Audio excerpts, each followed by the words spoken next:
नमस्कार विद्यार्थी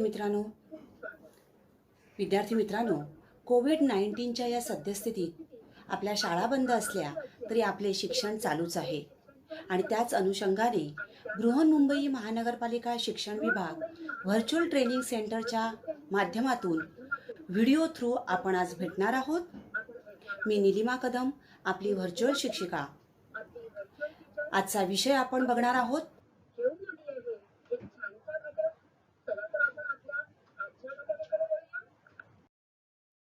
इयत्ता 6वी मराठी बालभारती. आजचा पाठ आहे डॉक्टर कलाम यांचे बालपण. डॉक्टर APJ अब्दुल कलाम भारताचे माजी राष्ट्रपती यांच्या अग्निपंख या अनुवादित आत्मचरित्रातून हा पाठ घेतलेला आहे. विंग्स ऑफ फायर हे त्यांचं आत्मचरित्र आहे आणि त्याचा मराठी अनुवाद माधुरी शानबाग यांनी केलेला आहे आणि या पुस्तकाचं मराठी नाव आहे अग्निपंख. तर माधुरी शानबाग अनुवादित डॉक्टर APJ अब्दुल कलाम यांच्या आत्मचरित्रातून हा पाठ घेतलेला आहे.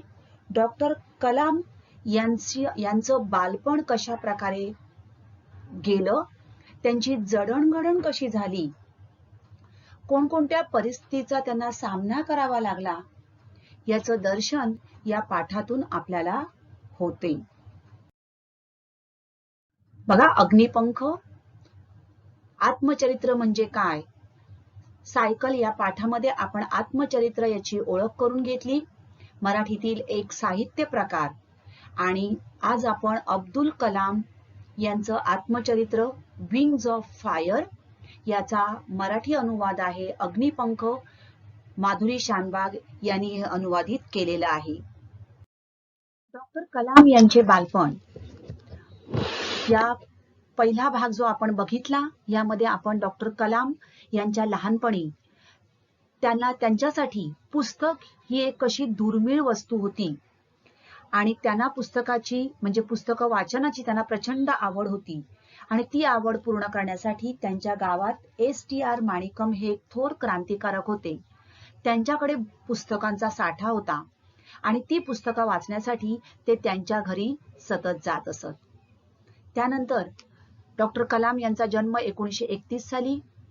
1939 साली दुसरं महायुद्ध सुरू झालं आणि या दुसऱ्या महायुद्धाचे परिणाम त्यांच्या गावाला सुद्धा थोडेफार अनुभवास येऊ लागले.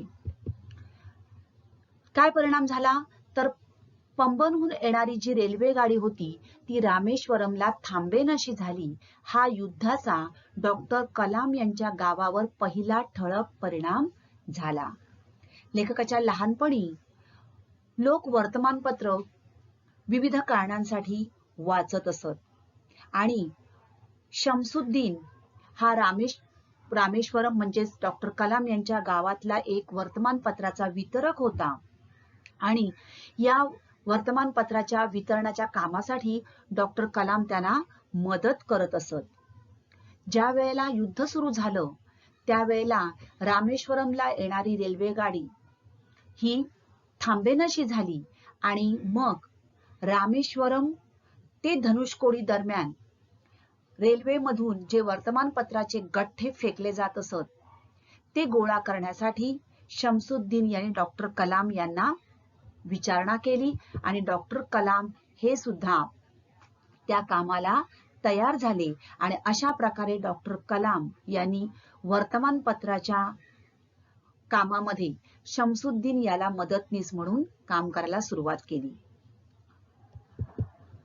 तर या शमसुद्दीनचा डॉक्टर कलाम यांच्यावर फार मोठा प्रभाव होता. आता आपण पुढे बघणार. काय म्हणतायत बघा लेखक. माझ्या वडिलांकडून मी प्रामाणिकपणा आणि स्वयंशिस्त शिकलो. तर आईने मला चांगल्यावर विश्वास ठेवायची आंतरिक शक्ती दिली, दयाळू वृत्ती दिली. या चित्रात तुम्हाला दिसतंय डॉक्टर कलाम यांचं हे कुटुंब आहे आणि हे जे दिसतायत हे आहेत डॉक्टर APJ अब्दुल कलाम, त्यांच्या लहानपणीचे, त्यांचे वडील, आई आणि त्यांची भावंड. वडिलांकडून त्यांनी काय शिकले तर प्रामाणिकपणा आणि स्वयंशिस्त. स्वतःला शिस्त असेल तर ती शिस्त पुढे जाऊन आपल्या खूप अंगवळणी पडते आणि त्याचा भविष्यामध्ये आपल्यालाच उपयोग होतो. तर हे गुण ते वडिलांकडून शिकले. तर आईने त्यांना चांगल्यावर विश्वास ठेवायची आंतरिक शक्ती दिली. आंतरिक शक्ती म्हणजे काय तर मनोबल, स्वतःचं बल म्हणजे स्वतःच्या मनावर स्वतःवर विश्वास ठेवायची एक शक्ती जी आहे ती आईने दिली. दयाळू वृत्ती दिली. अर्थात माझ्या तिन्ही भावांनी आणि एका बहिणीने देखील हा ठेवा त्यांच्याकडून उचलला. ठेवा म्हणजे संग्रह, म्हणजे आपल्या आईवडिलांकडून आपण जे काही शिकतो तो तशाच प्रकारे त्यांनी सुद्धा आपल्या आईवडिलांकडून हे गुण शिकून घेतले. पण मला जो जलालुद्दीन आणि शमसुद्दीन यांचा निकट सहवास घडला त्याने मी स्वतंत्र वेगळा असा बनत गेलो. निकट म्हणजेच जवळचा. निकट म्हणजे काय जवळचा. तर शमसुद्दीनकडे ते कशासाठी जायचे तर एक ते वितरक होते आणि वर्तमानपत्राचे वितरक होते आणि या वर्तमानपत्राच्या वितरणासाठी ते शमसुद्दीन बरोबर काम करत होते आणि त्यामुळे त्या शमसुद्दीनचा जो काही त्यांचे जे काम करण्याची पद्धत आहे त्यांच्याबरोबर राहून राहून ते शिकले. तर जलालुद्दीन यांच्याकडूनही त्यांना बरंच काही शिकायला मिळालं. शाळेत शिकायला न मिळालेले शहाणपण मी जलालुद्दीन कडून शिकलो.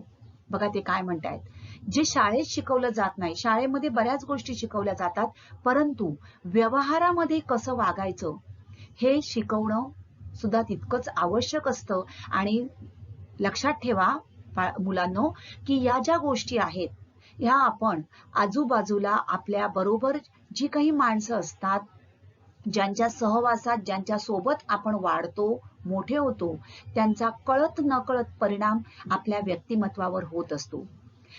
आणि अशाच प्रकारे जलालुद्दीन आणि शमसुद्दीन कडून व्यावहारिक जगतातील अनेक गोष्टी डॉक्टर कलाम यांना शिकायला मिळाल्या. शमसुद्दीन कडून मी चेहऱ्यावरून दुसऱ्याच्या मनातली त्याचबरोबर शरीराची व डोळ्यांची भाषा ओळखायला शिकलो. बघा लेखक काय म्हणतायत की दुसऱ्याच्या मनात काय चाललं आहे हे मी कोणाकडून शिकलो तर शमसुद्दीन कडून शिकलो.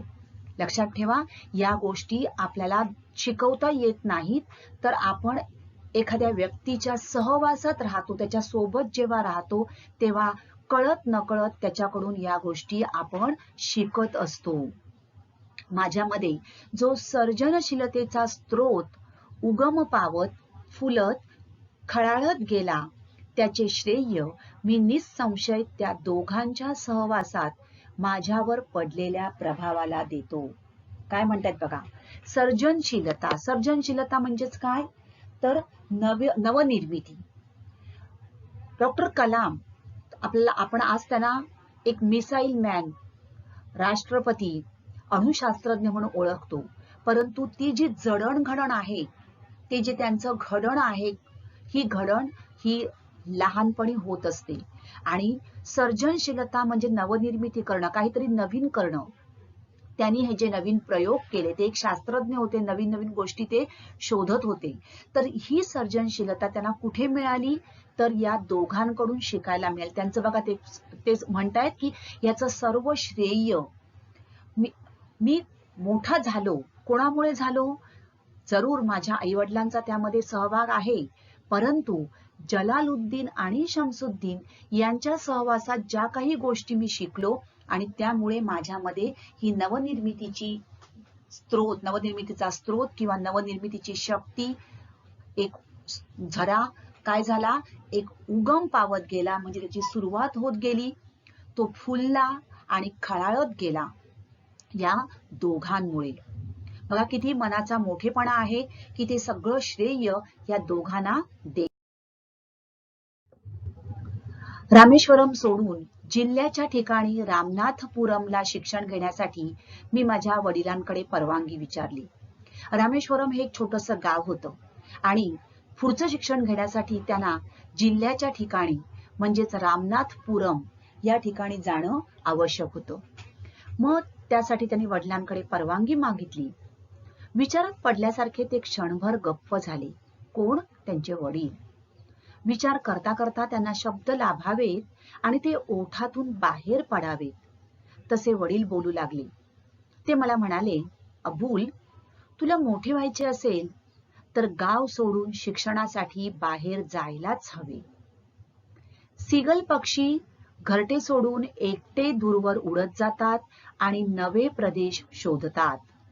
तसे या मातीचा आणि इथल्या स्मृतींचा मोह सोडून तुझ्या इच्छा आकांक्षा जिथे पूर्ण होतील तिथे तुला जायला हवे.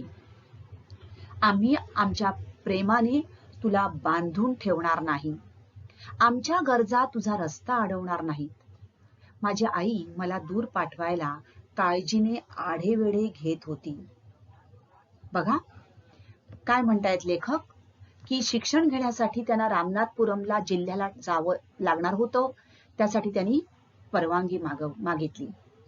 त्यावेळेला त्यांचे वडील काय म्हणाले, की सीगल पक्षी या चित्रात दिसतोय तुम्हाला, हा आहे सीगल पक्षी. सीगल हा जो पक्षी असतो, या पक्षाची तुलना का केली आहे तर हे पक्षी नवे प्रदेश सतत शोधत असतात. नव्या ठिकाणी गेल्यानंतर ते त्या ठिकाणी काही काळ वास्तव्य करतात. आता का नवी प्रदेश शोधतात तर त्यांच्या पिल्लांसाठी, त्यांच्या भविष्यासाठी योग्य जागा, योग्य अन्न ज्या ठिकाणी मिळेल अशा ठिकाणी हे पक्षी सतत स्थलांतर करत असतात. आणि मग त्या ठिकाणी त्यांना योग्य जागा आढळली की त्या ठिकाणी ते काही काळ वास्तव्य करतात, आपल्या पिल्लांना जन्म देतात आणि पुन्हा परत नव्या ठिकाणाकडे आगेकूच करतात. तर हे सीगल पक्षाचं वैशिष्ट्य आहे. म्हणजे एकाच ठिकाणी ते राहत नाही, तर नवीन काहीतरी मिळवण्यासाठी, नवीन काहीतरी शिकण्यासाठी ते दुसऱ्या ठिकाणी जातात. बघा त्यांच्या वडिलांनी त्यांना या सीगल पक्षाची उपमा देऊन सांगितलं की ते जसे घरटे सोडून एकटे दूरवर उडत जातात, ते एकटेच जात आहेत बघा, आणि नवे प्रदेश शोधतात, तसंच तुला सुद्धा एकट्यालाच हा प्रदेश सोडून, म्हणजे हे गाव सोडून, इथली माती, इथल्या आठवणी या सोडून तुझ्या इच्छा, तुझी स्वप्न जिथे पूर्ण होतील तिथे तुला जायला हवे. बघा आई वडिलांना आपलं मूल आपल्यापासून लांब जावं असं मुळीच वाटत नसतं. त्यामुळे पुढे ते म्हणतात, आम्ही आमच्या प्रेमाने तुला बांधून ठेवणार नाही. आमच्या गरजा तुझा रस्ता अडवणार नाही. म्हणजे आमच्यासाठी तू तुझी स्वप्न लहान करू नको. तुझी स्वप्न, तुझ्या इच्छा जिथे पूर्ण होतील तिथे तुला जायलाच हवे. तर आकांक्षा म्हणजे इच्छा, तर त्यासाठी तुला तुझ्या इथल्या स्मृतींचा, म्हणजे इथली जी आठवण आहे, तुझे इथले मित्र आहेत, तुझं हे घर आहे, हे सगळं सोडून तुझी स्वप्न पूर्ण करण्यासाठी तुला दूर जायलाच हवं. आईला मात्र दूर पाठवायला थोडी काळजी असते आईला, आणि त्यामुळे ती आढेवेढे घेत होती. म्हणजे मागे पुढे तिचं चालू होतं. आढेवेढे घेणे म्हणजे थोडंसं तिची इच्छा नव्हती, अनिच्छा ती व्यक्त करत होती.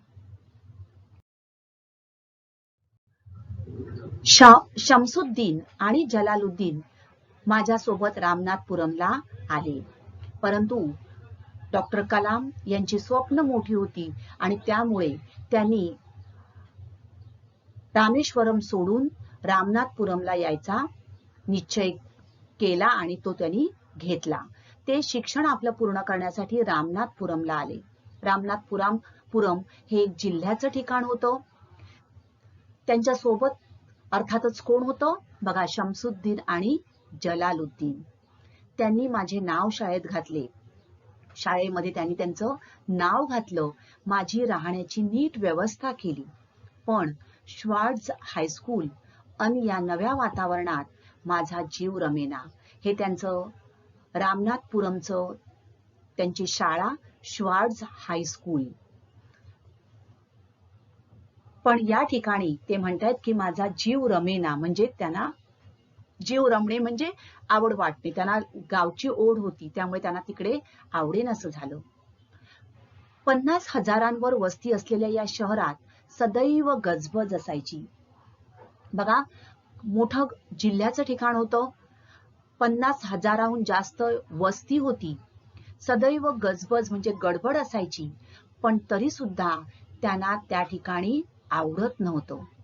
काय म्हणतात पुढे बघा ते, पण रामेश्वरमला जसा एकजिन्सीपणा होता तसा इथे माझ्या अनुभवाला आला नाही. एकजिन्सीपणा म्हणजे एकसारखेपणा. गावामध्ये कसं सगळं एकसारखं असतं, एका संथ चालीमध्ये सगळं चाललेलं असतं. शहरामध्ये तसं नसतं. शहरामध्ये सगळं वेगवेगळं असतं. प्रत्येकाच्या गरजा, प्रत्येकाची स्वप्न, प्रत्येकाच्या इच्छा वेगवेगळ्या असतात आणि त्यामुळे रामेश्वरम आणि रामनाथपुरम यामध्ये खूप मोठा फरक होता. मला घराची ओढ अस्वस्थ करायची आणि म्हणून रामेश्वरमला जायची प्रत्येक संधी मी उडी मारून साधायचो. बघा, त्यांना प्रत्येक साहजिकच आपल्याला आपलं घर, आपलं गाव खूप प्रिय असतं आणि त्यामुळे जेव्हा जेव्हा त्यांना वेळ मिळायचा त्या वेळेला ते आपल्या घरी रामेश्वरमला उडी मारून, काय म्हणतात बघा, त्या प्रत्येक संधी मी उडी मारून साधायचो. ते संधी शोधत बघत असायचे की कधी मला गावी जायला मिळतं. इथे असलेल्या शिक्षणाच्या उदंड संधीपेक्षा आईच्या हाताच्या गोड मला मोलाची वाटत असे. मोलाची म्हणजे मूल्यवान, किमती. या ठिकाणी तुम्हाला दिसते बघा, हे आहे रामनाथपुरम शहर जिल्ह्याचं ठिकाण आणि हे आहे रामेश्वरम, त्यांचं छोटंसं गाव. त्यांचे वडील धनुष्कोडी येथे नौका बांधायचा, होडी बांधायचा व्यवसाय करत असत आणि रामेश्वरम हे समुद्राच्या ठिकाणी एक छोटंसं गाव होतं आणि रामनाथपुरम हे तामिळनाडूतील एक जिल्ह्याचं ठिकाण. तर अशा प्रकारे जेव्हा जेव्हा संधी मिळत असे तेव्हा ते आपल्या गावी रामेश्वरमला काय करत असत, जात असत. तर उदंड म्हणजे पुष्कळ, ओढ म्हणजेच प्रेम आणि उदंड म्हणजे पुष्कळ. त्यांना पुष्कळ आपल्या घराबद्दल खूप प्रेम होतं आणि म्हणून शिक्षणाची पुष्कळ संधी त्यांना जरी मिळत होती तरी सुद्धा आपल्या आईच्या हाताच्या गोड पोळ्यांची ओढ म्हणजेच प्रेम त्यांना खूप मोलाची वाटत असे, मूल्यवान वाटत असे. तर अशा प्रकारे रामनाथपुरमला लेखकाचा जीव रमत नव्हता, कारण त्यांना आपल्या घरची आठवण येत होती. हळूहळू माझे घरापासून दूर जाणे मी स्वीकारत गेलो, परंतु त्यांचा निश्चय ठाम होता. त्यांचं स्वप्न होतं, काहीतरी त्यांना करायचं होतं आणि म्हणून हळूहळू माझे घरापासून दूर जाणे मी स्वीकारत गेलो. नव्या वातावरणाशी जुळवून घ्यायचे मी मनाशी ठरवले. त्यांनी ठरवलं की मला आता या ठिकाणी काय करायचंय, राहायचंच आहे, कारण माझ्या वडिलांच्या माझ्याकडून विशेष अपेक्षा आहेत हे मला ठाऊक होते. मी कलेक्टर व्हावे अशी त्यांची इच्छा होती. कलेक्टर म्हणजे जिल्हाधिकारी, जिल्ह्याचा अधिकारी, जिल्ह्याचा प्रमुख. त्यांना माहिती होतं की वडिलांच्या आपल्याकडून काहीतरी अपेक्षा आहेत. काय अपेक्षा होत्या वडिलांच्या, तर त्यांनी कलेक्टर व्हावं, जिल्हाधिकारी व्हावं. विद्यार्थी मित्रांनो, तुम्हाला माहितीच असेल आणि आपण जाणतो की त्यांची फक्त जिल्हाधिकारी हीच अपेक्षा त्यांनी पूर्ण केली नाही, तर ते आपल्या भारताचे कोण बनले, राष्ट्रपती, प्रथम नागरिक राष्ट्रपती ते बनले. तर अशा प्रकारे त्यांना माहिती होतं की आपल्या वडिलांच्या माझ्याकडून खूप अपेक्षा आहेत, त्यामुळे नव्या वातावरणाशी जुळवून घ्यायचं त्यांनी ठरवलं आणि त्यांचं म्हणजेच वडिलांचं स्वप्न पूर्ण करणं हे माझे कर्तव्य होते हे त्यांना माहिती होतं. कर्तव्य म्हणजे जबाबदारी. आपल्या वडिलांचं स्वप्न मला पूर्ण केलं पाहिजे ही माझी जबाबदारी आहे आणि त्यासाठी मला घरापासून दूर राहणं आवश्यक आहे. त्यासाठी रामेश्वरम मध्ये वाटणारी सुरक्षितता, तिथले प्रेमळ वातावरण यांचा त्याग करणे मला भाग होते. त्याग करणे म्हणजे सोडून देणे. रामेश्वरम हे त्यांचं गाव आईच्या हातच्या पोळ्या, तिथली माती, तिकडची ओढ, या सगळ्याचा त्याग करणं, त्या सगळं सोडून देणं, हे सगळं त्यांना भाग होतं, आवश्यक होतं. कशासाठी? तर वडिलांचं स्वप्न पूर्ण करण्यासाठी, वडिलांच्या अपेक्षा पूर्ण करण्यासाठी. आपली जबाबदारी काय आहे हे त्यांनी ओळखलं आणि त्यानुसार त्यांनी वागायला, म्हणजेच नव्या वातावरणाशी जुळवून घ्यायला सुरुवात केली. विद्यार्थी मित्रांनो, थोर अणुशास्त्रज्ञ, एक महान वैज्ञानिक, भारताचे राष्ट्रपती डॉक्टर APJ अब्दुल कलाम, आज आपण त्यांच्याकडे फार मोठ्या आदराने पाहतो. परंतु डॉक्टर कलाम यांचं बालपण कसं गेलं, त्यांची जडणघडण कशी झाली, एका छोट्याशा सामान्य कुटुंबात त्यांचा जन्म झाला, परंतु प्रतिकूल परिस्थितीशी मात करून शिकण्याची एक जिद्द त्यांच्यामध्ये होती आणि ती जिद्द चिकाटी ठेवून त्यांनी आपलं शिक्षण पूर्ण केलं आणि एका सर्वोच्च पदापर्यंत ते पोहोचले. हा जो त्यांचा प्रवास होता हा साधा नव्हता. त्यासाठी त्यांना अनेक संकटांना तोंड द्यावं लागलं, संकटांचा सामना करावा लागला. आणि म्हणून त्यांचं एक या ठिकाणी मी सुविचार लिहिलाय बघा. एक त्यांचे विचार आहे की अपयश नावाच्या रोगासाठी आत्मविश्वास आणि अथक परिश्रम ही जगातील सर्वात गुणकारी औषधे आहेत. बघा, त्यांनाही अगदी सहज यश मिळालं नाही, अगदी सहज ते शास्त्रज्ञ झाले नाही, तर त्यांनाही अपयश नक्कीच आलं असणार. आणि म्हणून ते काय म्हणतात, अपयश नावाचा एक रोग आहे आणि त्यासाठी काय पाहिजे, औषध कोणतं, तर आत्मविश्वास, स्वतःवर विश्वास हवा आणि तो विश्वास पूर्ण करण्यासाठी अथक परिश्रम, सतत परिश्रम करणं, मेहनत करणं, ही दोनच गुणकारी औषधं आहेत. आणि ती जर आपण आपल्या बरोबर ठेवली तर आपण कोणतंही यश प्राप्त करू शकतो. तर अशा प्रकारे डॉक्टर कलाम यांचं बालपण गेलं. त्यांच्या विविध गुणांचा परिचय या पाठातून आपल्याला करून देण्यात आला आहे. 15 ऑक्टोबर हा त्यांचा जन्मदिन, हा डॉक्टर अब्दुल कलाम जयंती, हा वाचन प्रेरणा दिन म्हणून साजरा केला जातो. विविध प्रत्येक आपल्या देशातील विविध राज्यातील शाळा, महाविद्यालये यामध्ये हा दिवस वाचन प्रेरणा दिन म्हणून साजरा करण्यात येतो. त्याचबरोबर हा दिवस विद्यार्थी दिन म्हणूनही साजरा केला जातो.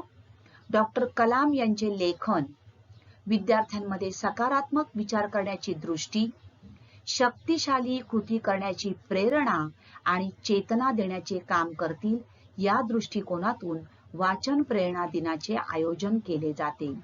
त्यांनी कोणकोणती पुस्तकं लिहिलेली आहेत हे आपण मागील भागामध्ये आढावा घेतलेला आहे.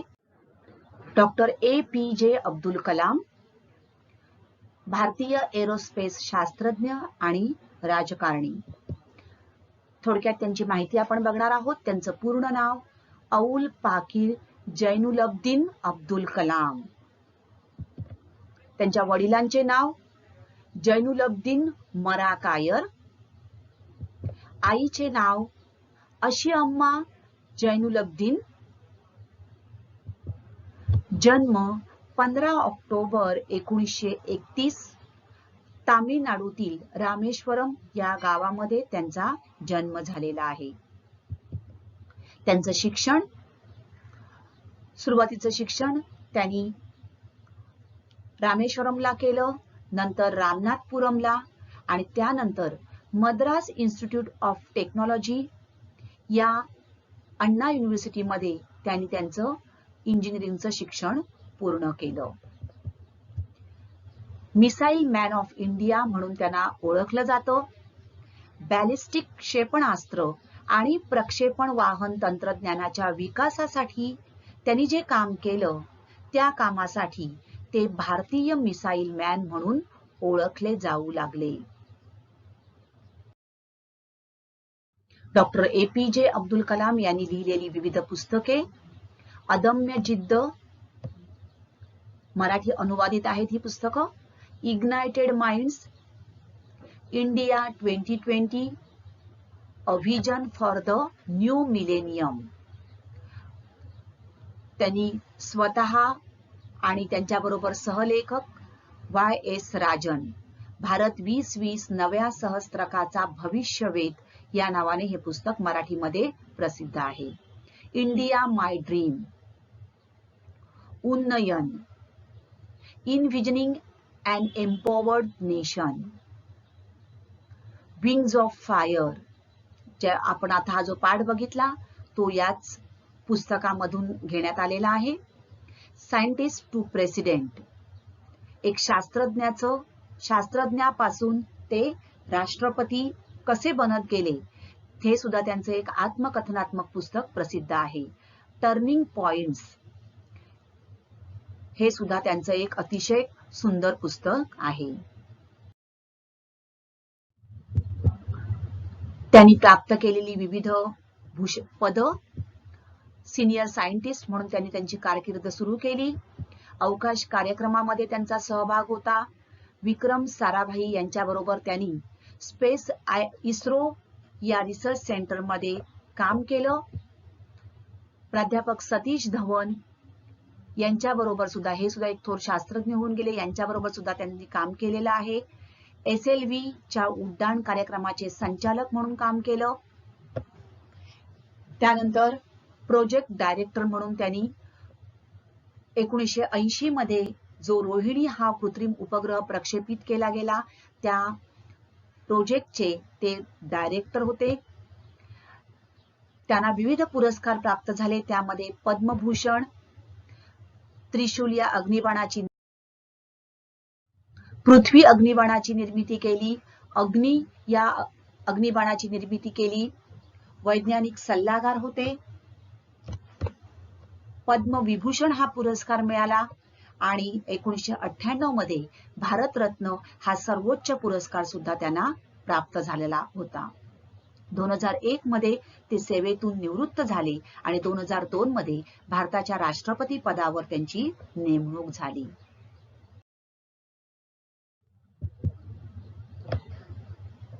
थोडक्यात पुस्तकामध्ये काही शब्द आलेले आहेत, म्हणजे त्यांचे अर्थ जे आहेत ते आपण बघणार आहोत. करता धरता म्हणजे घरातील एकमेव कमावता माणूस.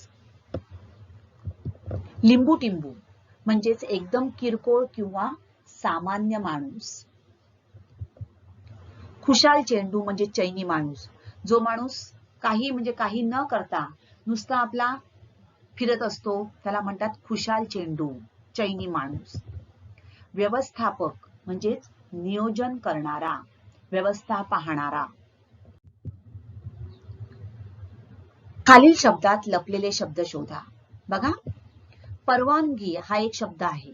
आता या शब्दातलेच अक्षर वापरून आपल्याला अर्थपूर्ण शब्द तयार करायचे. बघा, परवानगी यामध्ये 2 अक्षरी, 3 अक्षरी, 4 अक्षरी कितीही तुम्ही शब्द तयार करू शकता. पर म्हणजे काय, तर पंख, बरोबर. नंतर रवा, बरोबर, माहितीये तुम्हाला, रवा. नंतर वानगी, उदाहरण, वानगी दाखल म्हणतो आपण, उदाहरणार्थ. नर म्हणजेच माणूस. बघा, उलट सुलट कसंही करू शकतो, तीच अक्षरं आपल्याला वापरायची आहेत.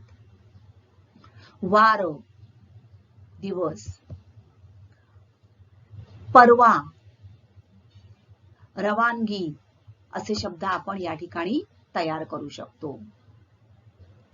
गर. आता हजारभर यामध्ये आपण बघूया. हजार, नंतर भर, हर म्हणजे प्रत्येक, रजा, बरोबर. तर असे आपण हे शब्द तयार करू शकतो. रामनाथपुरम, तुम्ही करा बघूया पटापट. Yes, Ram, very good. नाथ, पूर, थर, मना, नाम. बघा, मना आणि नाम. पूर. आणखीन पण तुम्ही करू शकता. रथ. बरोबर. तर असे आपण अनेक रामनाथ. तर असे आपण एका शब्दामध्ये लपलेले अनेक शब्द तयार करू शकतो. त्याच शब्दातील अक्षर आपल्याला वापरायची असतात आणि नवीन शब्द तयार करायचे असतात. अशा प्रकारे तुम्ही या पाठामध्ये आलेले शब्द घ्या आणि अशा प्रकारे त्या एका शब्दात लपलेले अर्थपूर्ण शब्द शोधण्याचा प्रयत्न करा.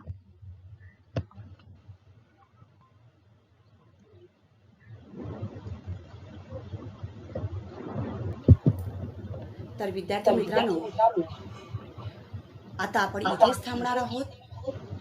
अशाच काही सुंदर सुंदर व्हिडिओ सहित पुन्हा भेटणार आहोत पुढच्या भागात. तोपर्यंत थँक्यू. घरी राहा, सुरक्षित राहा.